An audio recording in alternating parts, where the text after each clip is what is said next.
is on motorbike. Please enter curry soup beef cold and a big light and sauce Maggi.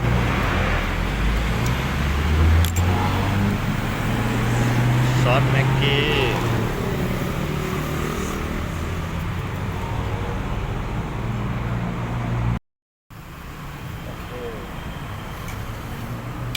เพื่อเป็นการไม่เสียเวลาเรามากินกันนะครับอีติ้งครับซุปเนื้อวัว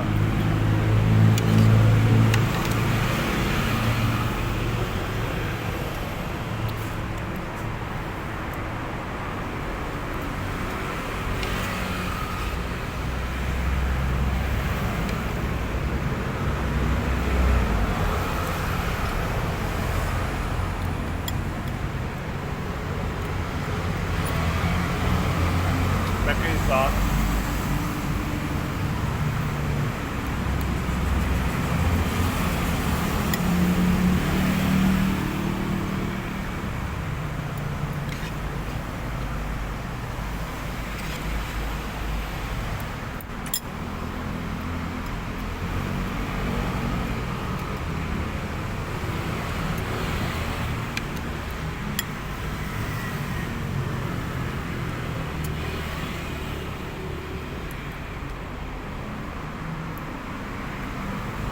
วันนี้ไม่มีเทเลวิชนะครับ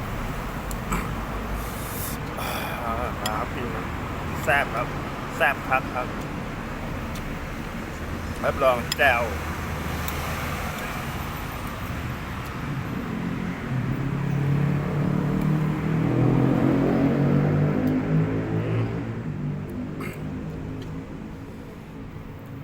ซุป20 บาทไทย20 บาทชิปกูสตรีทครับ It's on motorcycle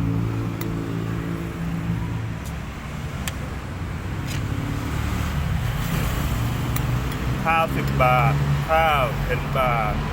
ซุปเคอรี่ซุปบีฟโค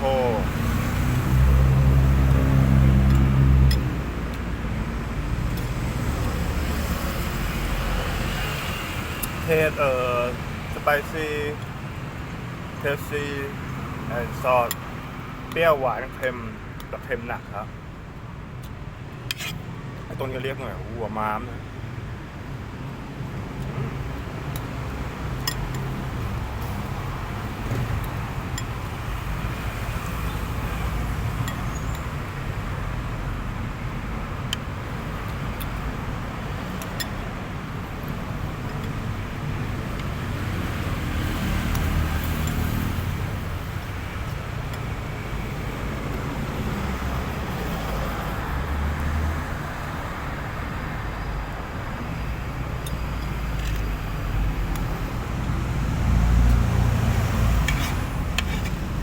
แปลกดีไม่มีใครเคยทำนะครับกินบนรถมอเตอร์ไซค์เนี่ยครับ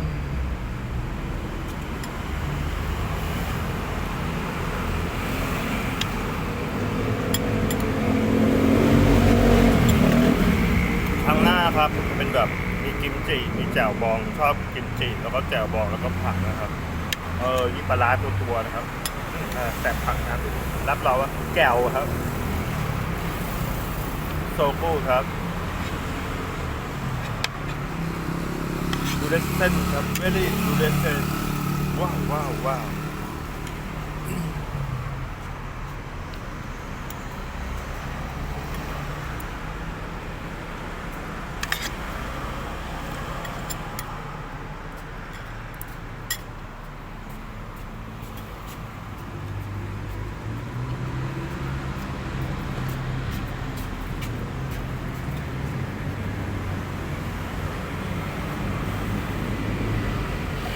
อแต่ฟูดทักครับมีทุกอย่างครับ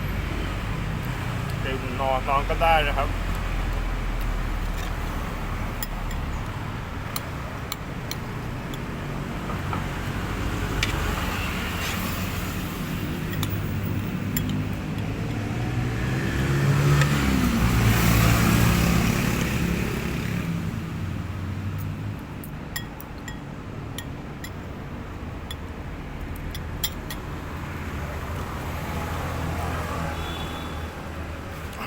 กับพี่วินครับพี่ของวินดีเซลครับ เบอร์5555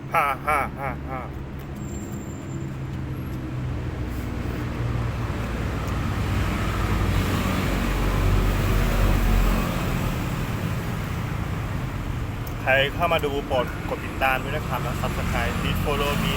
and follow back ติดตามมาผมติดตามกลับนะครับ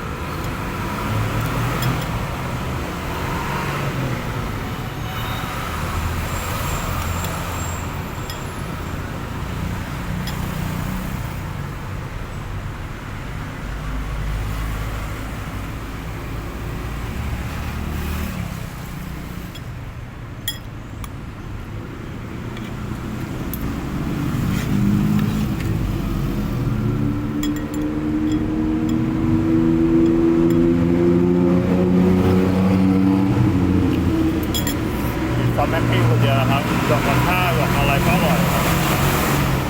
ลูกข้ามันกินข้าวนะโอ้โหดูเลเซนวิลลี่ดูเลเซนว้าวว้าวว้าว